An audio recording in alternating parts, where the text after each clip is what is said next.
Good day, everybody. Welcome to another video. In today's video, we're going to take apart the transfer case and see what we can replace in it, because there's a situation that has arose. If anybody, actually going to explain it. As you guys know, from 2007 to 2011, the Jeep JK ran with a 3.8 liter, and I believe it was a 4.2 RLE transmission. And in 2012, they went to 3.6 liter in the Mercedes transmission. Now, the input, coupler, and everything else is different. So when you go to buy a rebuild kit, there's no rebuild kit for 2012.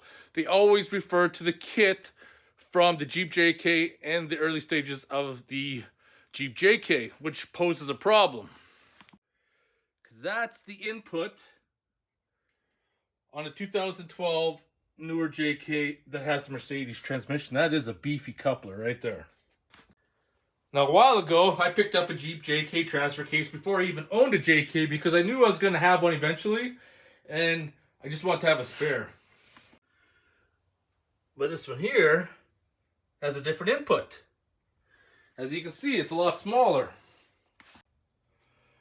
So if you go to Rock Auto, actually that's where I bought this from, and even Google a transfer case rebuild kit, it's going to come up to model like this. SKF are like a G2, but the problem is the other parts may work. The other parts may work, but the input bearing, which I believe this one is, and the seal, which is this one, definitely won't.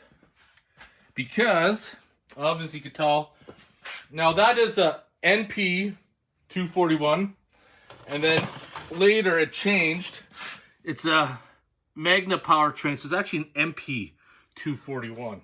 So this is where, in this video, I'm going to go down the rabbit hole, start taking this apart, and see if we can use any parts from this kit at all. Because I already know, from going on the Chrysler website, this bearing and seal, if I need to replace it, is $200 alone. I think that bearing's like $140, and then that seal, they want like $50. Because no kit, like I said, comes with that. Anyways, enough rambling on. Let's get set up and start taking this apart. The first thing I'm going to try to attempt is to remove the nuts from the input shafts, or output shafts, I should say. Perfect. That came off actually pretty good. We're going to go to this one here now. And they're both 1.25 inches. Let's get these output flanges pulled. And this is the style of puller that I like to use. It's adjustable. The arms slide in and out. That way I can clamp on the outside. Get that point right in the center there. And hopefully this will pull out with it. Any issues at all.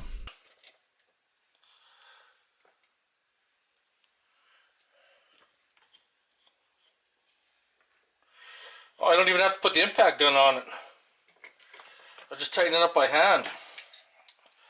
And yeah, look at that. Slides right off. Actually, this one here is gonna come out by hand too, believe it or not. But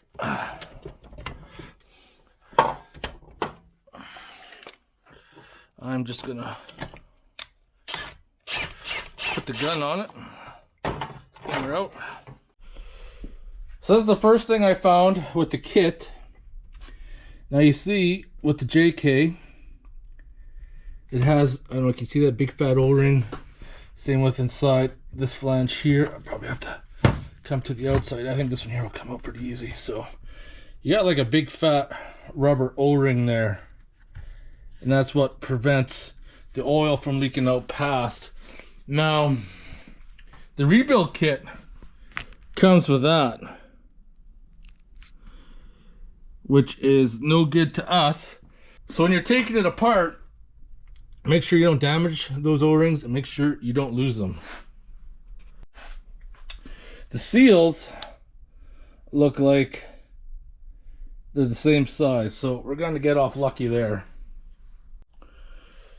Before I look at taking apart the main bolts of the case, I'm going to remove this Doesn't look like there's a bearing retainer that I could see inside there. So I should be able to just pop those bolts out, and there's places to pry right along there. There's 3. I should be able to get it off, and we're looking at 10 millimeter. 10 millimeter.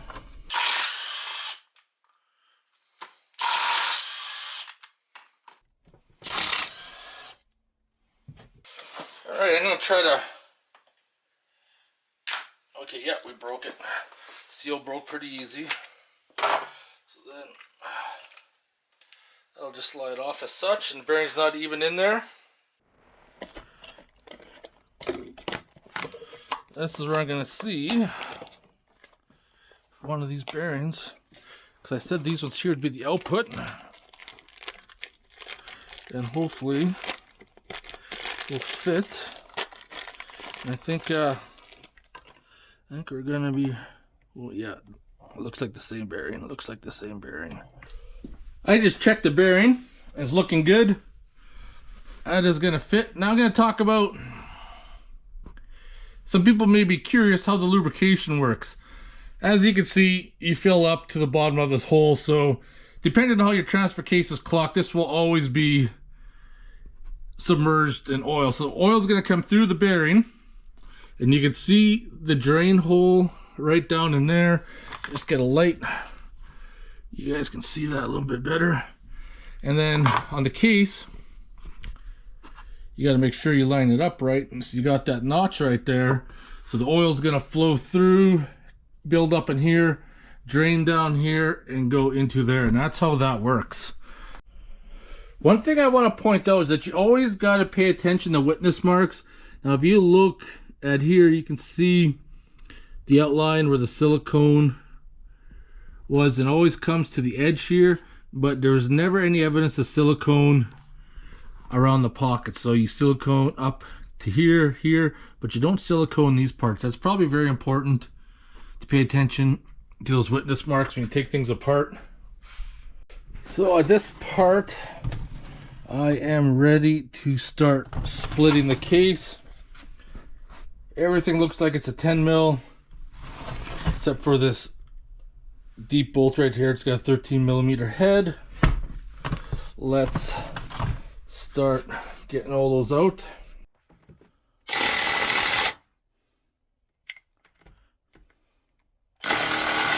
Man, those are in there tight. Break free by hand. Bust these free by hand. There we go. Come out.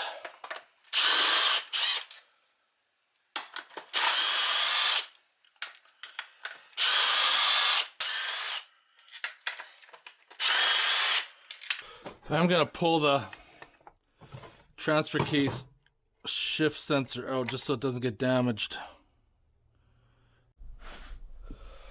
I just got that 13 mil to pull out, and I should be able to separate the front half of the case. And I didn't find any witness marks on where I could spread it. There's these ears that tap with a rubber mallet. See how hard it's going to be to split.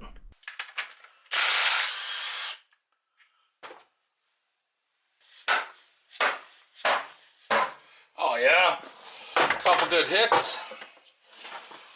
Away we went.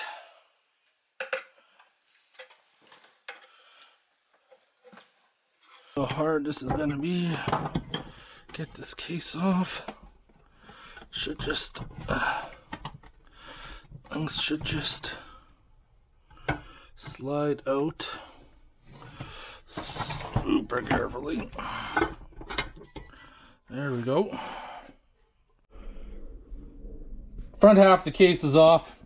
Looks like that bearing from the kit will work, and that bearing in there. This, I want to point out, this is very important. This is the oil pump. It even says on it, do not service, because it is aligned from the factory, which they say that if you have to replace the oil pump, you got to replace this whole case. But I also see online that they sell this oil pump. So therefore, I can't really give you an honest opinion, but for sake purposes, we're not going to touch it. We're just going to leave it. So we're going to knock that bearing out. We're going to knock that one out. This is the guts inside the MP241. As you can tell, it's a lot beefier. Way more beefier than what the MP231 is. From the Jeep TJ, way more beefier, stronger gears, everything else. So, like I said before, I'm not going to touch the input. You do want to pay attention to stuff like this. You see the spring in that washer. You want to retain that the way it went, otherwise you're going to have some issues. I don't see any bluing on the shafts except for this end piece. It doesn't really matter, but everything else looks like it's looking pretty good. So if I carefully pull these shafts out at the same time, I should be able to get them out. This shaft here might have a pin or something, but it looks like we're going to be able to pop it out. Probably just a little, I don't want to be losing that. Yeah, for sure. Joys are working on a small bench. Okay, we're got this out. Excellent. That's looking like it's in pretty good shape. Clean it up a bit. Don't see any chips out of the teeth. Chain looks like it's in pretty good shape. So this part should just come right out. Have a look at that. And then shift fork. Pull that out at the same time. Or is that going to stay in there? I think that's just going to stay in there, which is fine. I don't need to remove that. So as I said before, the planetary is not coming out, but I'm just having a look. You can see that blind bearing inside there. Planetary looks good. Pay attention to the shifter ring here, how it's orientated. So you put it back together. Hope you can catch that in the video. That's where a lot of my metal filings are building up, is inside there. So I need to clean that up really good. But I think the problem is that this gear right here is the one that seems to be all kind of pitted.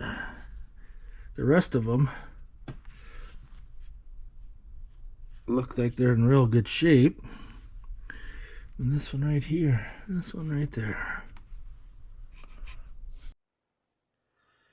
Yeah, just wiping all the crap off from the inside of there. You can see all the stuff that's built up.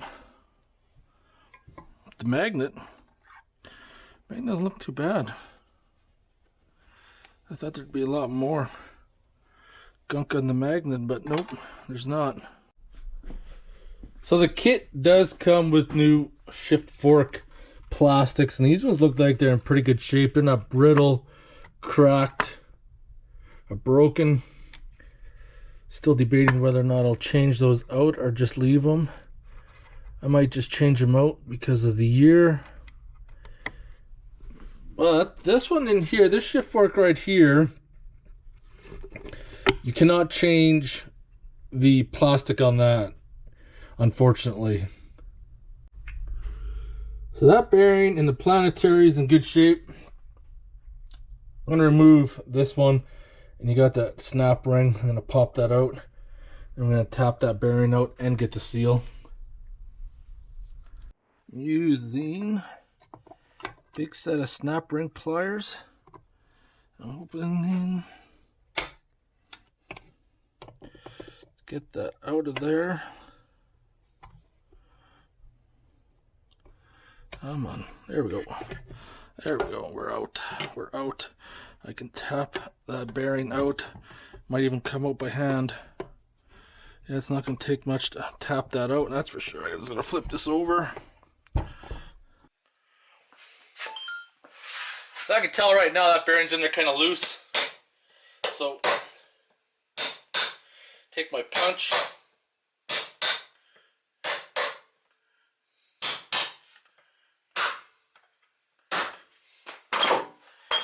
It should be out. Here we are.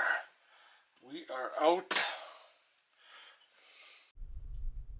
To get that seal out, I'm just gonna flip the case around and tap it from the back side. Seal might be a little bit more of a struggle to get out. She feels like it's in there tight. Nope. I just popped her out. There we go. We're out and we're good. Got a piece of Scotch-Brite that I'm just gonna clean the surfaces and get them prepped, ready to reseal. You can use a wire wheel too. I just find that you get little shards of wire everywhere and it just makes a mess. Scotch-Brite works just as good, just not as quick. So I'm going to replace the bearing. The factory one was a China 6207. I guess I'm going to replace it with one from India 6207. Going to use my bearing driver, tap it in, get that snap ring back in place. You're putting a bearing in, you never want to hit on this inside race because you're going to Bernal the bearing and damage it. You only want to hit it flush and on the outside race. That's why with this right here, I'm on the outside. So I'm just going to set my bearing in place here and hopefully everything will go in straight.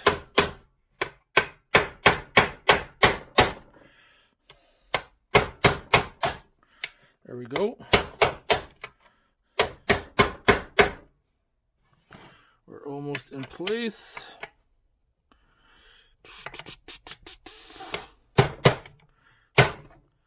There we are. We're in place. I'm going to grab this snap ring.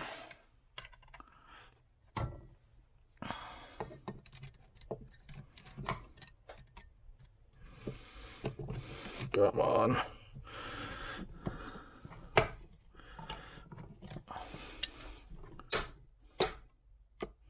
Perfect.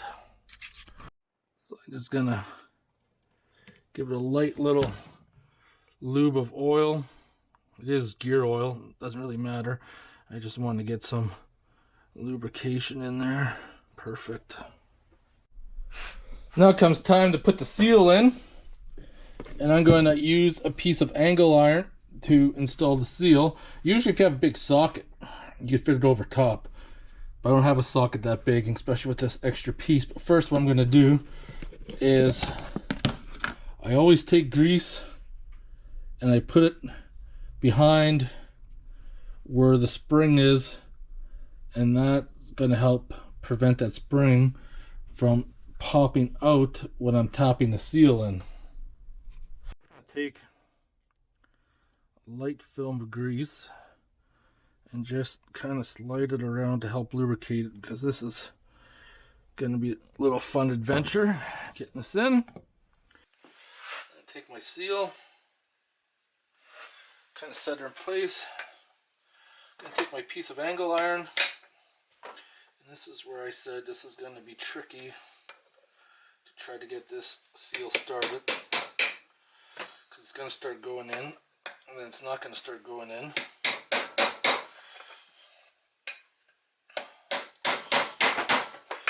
It is going in. So the reason why I'm using a piece of angle iron is the fact that there's more surface area instead of using like a punch. So there's less chance of me damaging the seal housing tapping it in, because I got a larger surface area that I'm tapping it in on. I'm just trying to get this thing flush, and I'll show you.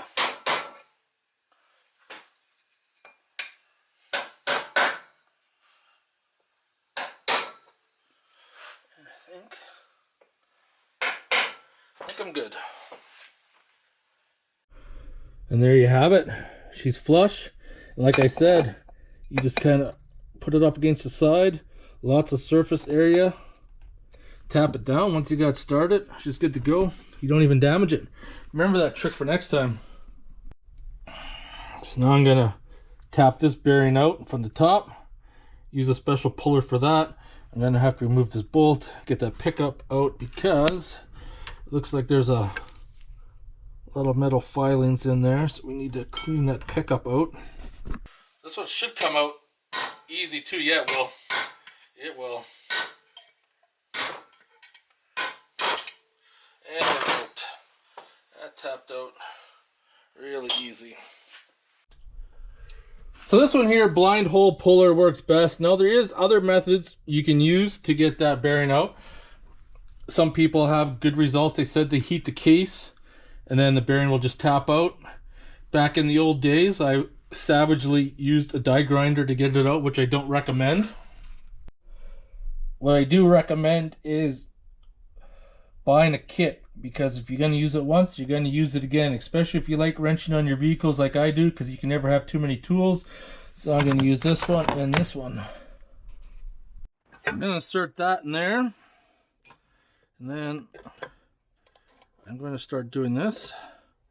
We can pull this up.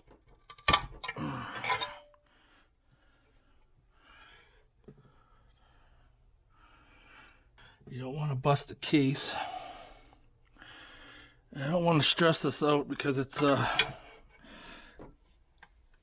seems that it's pulling kind of hard. I don't like that.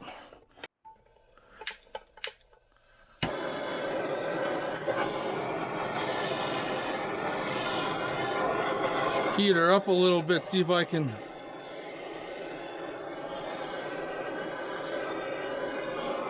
get that bearing to free up. She does not want to come out at all.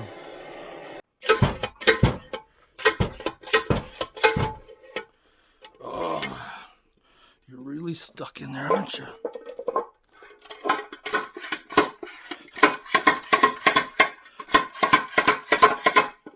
I don't know if this is gonna work. I need a flat surface, but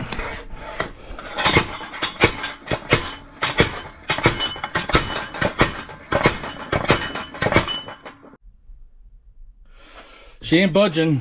Hate to say it. I'm wasting my time. Gonna have to get the die grinder out. There's no other way. I hate doing this, but sometimes you're left with no choice.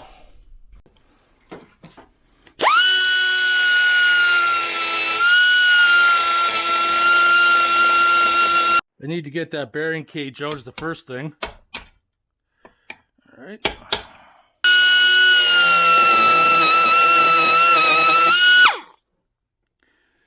Key is to kind of make a line to break the tension.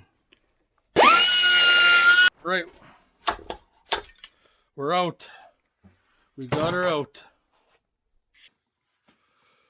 Look at that crazy hair. I need a haircut. But the shit show never stops around here.